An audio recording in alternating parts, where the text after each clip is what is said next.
ಬೇರೆ ಸುಲಭದ ಲೆಕ್ಕವಿಲ್ಲ. ದೊಡ್ಡವರೆಲ್ಲ ಕಾಣಲ್ಲ, ಚಿಕ್ಕವರೆಲ್ಲ ಕೋಣಲ್ಲ. ಗುರುಗಳು ಹೇಳಿದ ಮಾತುಗಳೆಲ್ಲ ಎಂದು ಉಳಿದವಲ್ಲ, ಗೆಳೆಯ ಎಂದು ಉಳಿದವಲ್ಲ.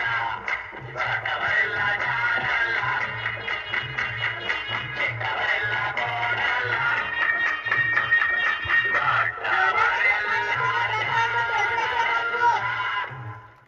ಏನ್ರೋ ಏನ್ ಮಾಡ್ತಿದ್ದೀರಾ ಇಲ್ಲಿ?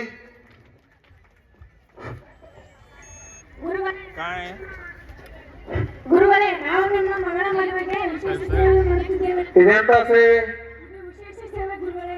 ಹೌದಾ? ಆಗಲಿ, ನಾಳೆ ನಮ್ಮ ಮನೆಗೆ ನನ್ನ ಮಗನ ಮಾವ ಬರ್ತಿದ್ದಾರೆ. ಅವರಿಗೆ ನೀವು ಚೆನ್ನಾಗಿ ಸೇವೆ ಮಾಡಬೇಕು. ಮಾಡ್ತೀವಿ ಮಾಡ್ತೀವಿ, ಚೆನ್ನಾಗಿಯೇ ಸೇವೆ ಮಾಡ್ತೀವಿ ಗುರುಗಳೇ. ಏನದು? ಚೆನ್ನಾಗಿ ಸೇವೆ ಮಾಡ್ತೀವಿ ಗುರುಗಳೇ. ಆಗಲಿ, ಯಾವುದೇ ತಪ್ಪುಗಳ ಆಗದ ಹಾಗೆ ಮಾಡಬೇಕು. ಆಗಲಿ ಗುರುಗಳೇ. ಗುರುಗಳ ಬೀಗರು ಬರ್ತಿದ್ದಾರಂತೆ. ಮಾಡೋಣ ಮಾಡೋಣ, ಚೆನ್ನಾಗಿಯೇ ಸೇವೆ ಮಾಡೋಣ ಮಾಡೋಣ. ಅಳಿಯ ಅಳಿಯ ಎಲ್ಲಿದ್ದೀನೋ? ಅಳಿಯ ಅಳಿಯ ಅಳಿಯ ಎಲ್ಲಿದ್ದೀಯ? ನೀವ ಹುಡುಗನ ಮಾವ? ಹೌದು ಹೌದು, ನಮಸ್ಕಾರಗಳು ನಮಸ್ಕಾರಗಳು.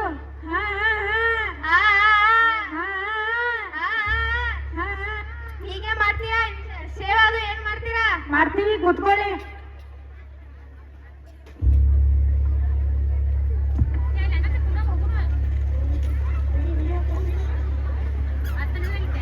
ತೆಗೆದುಕೊಳ್ಳಿ ನಿಮ್ಮ ಭೋಜನ. ತೆಗೆದುಕೊಳ್ಳಿ ಗುರುಗಳೇ ನಿಮ್ಮ ನೀರು. ಆ ಕಾರ ಕಾರ ನೀರು ನೀರು ಬೇಕು, ನೀರು ಬೇಕು. ಕಾರ ಕಾರ ನೀರು ಬೇಕು, ಕಾರ ನೀರು ಬೇಕು, ಕಾರ ಕಾರ. ನಿಮ್ಮ ನೀರನ್ನು ತೆಗೆದುಕೊಳ್ಳಿ. ಆ ತಂಡಿ ತಂಡಿ ಏನಾಗ್ತಿದೆ ಮಹಾಗುರುಗಳೇ? ಏನು ಆಗುತ್ತಿದೆ ಇಲ್ಲಿ? ನೋಡಿ ನಿಮ್ಮ ಶಿಷ್ಯರು ಹೇಗೆ ಮಾಡುತ್ತಿದ್ದಾರೆ. ಏನು ಮಾಡಿದರು ಅವರು? ವಿಶಿಷ್ಟ ಭೋಜನದಲ್ಲಿ ಖಾರವನ್ನು ಹಾಕಿ ಕೊಟ್ಟಿದ್ದಾರೆ. ಹೌದು ಹೌದು, ಹಾಗೆ ಮಾಡಿದ್ದೀರಿ. ಇನ್ನೊಂದು ಬಾರಿ ಆಗುವುದಿಲ್ಲ, ಶ್ರಮಿಸಿ. ಇಲ್ಲ ಇಲ್ಲ, ನಿಮ್ಮ ಸಂಬಂಧ ಇವತ್ತಿಗೆ ಮುಕ್ತಾಯವಾಗುತ್ತಿದೆ. ಇಲ್ಲ, ಹಾಗೆ ಮಾಡಬೇಡಿ, ನನ್ನ ಮಗನ ಭವಿಷ್ಯವಿದೆ. ನನಗೆ ಹೀಗೆ ಸೇವೆ ಮಾಡಿದರೆ ನನ್ನ ಮಗಳಿಗೆ ಹೇಗೆ ಮಾಡಬಾರದು? ಇಲ್ಲ, ಇನ್ನೊಂದು ಬಾರಿ ಆಗುವುದಿಲ್ಲ, ಶ್ರಮಿಸಿ. ನಿಮ್ಮ ಸಂಬಂಧ ಇವತ್ತಿಗೆ ಮುಕ್ತಾಯವಾಗುತ್ತಿದೆ. ಅಯ್ಯೋ, ನನ್ನ ಮಗನ ಮದುವೆ ಆಗಲಿಲ್ಲ. ಅಪ್ಪ, ನನ್ನ ಮದುವೆ ಆಗುವುದಿಲ್ಲ. ಅಯ್ಯೋ ಪದ್ಮುಣ್ಯದ, ನನ್ನ ಮತ್ತು ನನ್ನ ಮನೆಯನ್ನು ಬಿಟ್ಟು ನೀವು ತೊಲಗಿ. ಇಲ್ಲ, ನಾನು ನಿಮ್ಮನ್ನು ಶ್ರಮಿಸುವುದಿಲ್ಲ, ನೀವು ಇಲ್ಲಿಂದ ತೊಲಗಿ. ಅಯ್ಯೋ, ನನ್ನ ಮಗನ ಮದುವೆ ಆಗಲಿಲ್ಲ.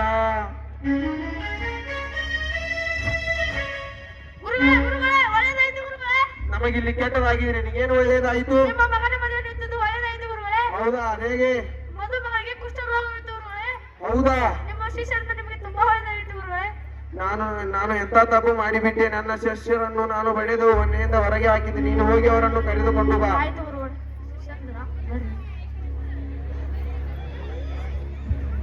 ನಮ್ಮನ್ನು ಕ್ಷಮಿಸಿ ಗುರುಗಳೇ.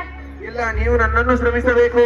ಏಕೆ ಗುರುಗಳೇ? ಏಕೆಂದರೆ ನೀವು ನನ್ನ ಮಗನ ಮದುವೆ ಮುರಿದಿದ್ದು ಬಹಳ ಒಳ್ಳೆಯದೇ ಆಯಿತು. ಏಕೆ ಗುರುಗಳೇ? ಏಕೆಂದರೆ ಮದುಮಗಳಿಗೆ ಕುಷ್ಠ ರೋಗವಿತ್ತಂತೆ. ಹೌದಾ? ಹೌದು, ಮದುಮಗಳಿಗೆ ಕುಷ್ಠ ರೋಗವಿತ್ತಂತೆ. ಆದ ಕಾರಣ ನನ್ನ ಮಗನ ಮದುವೆ ಮುರಿದಿದ್ದು ಬಹಳ ಒಳ್ಳೆಯದೇ ಆಯಿತು. ನಿಮ್ಮ ಋಣವನ್ನು ನಾನು ಯಾವತ್ತಿಗೂ ಮರೆಯುವುದಿಲ್ಲ.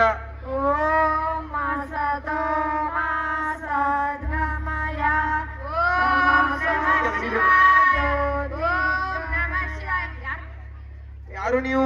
ನಾವು ಮಹಾಋಷಿ ಮುನಿಗಳು. ಇವರು ನನ್ನ ಶಾಸನವಾಗಿ ಪದ್ಮುಂಡರಾಗಿ ಬಂದಿದ್ದಾರೆ. ಹೌದಾ? ಹೌದು. ಋಷಿ ಮುನಿಗಳೇ, ನನ್ನಿಂದ ತಪ್ಪಾಗಿದ್ದರೆ ನನ್ನನ್ನು ಶ್ರಮಿಸಿ.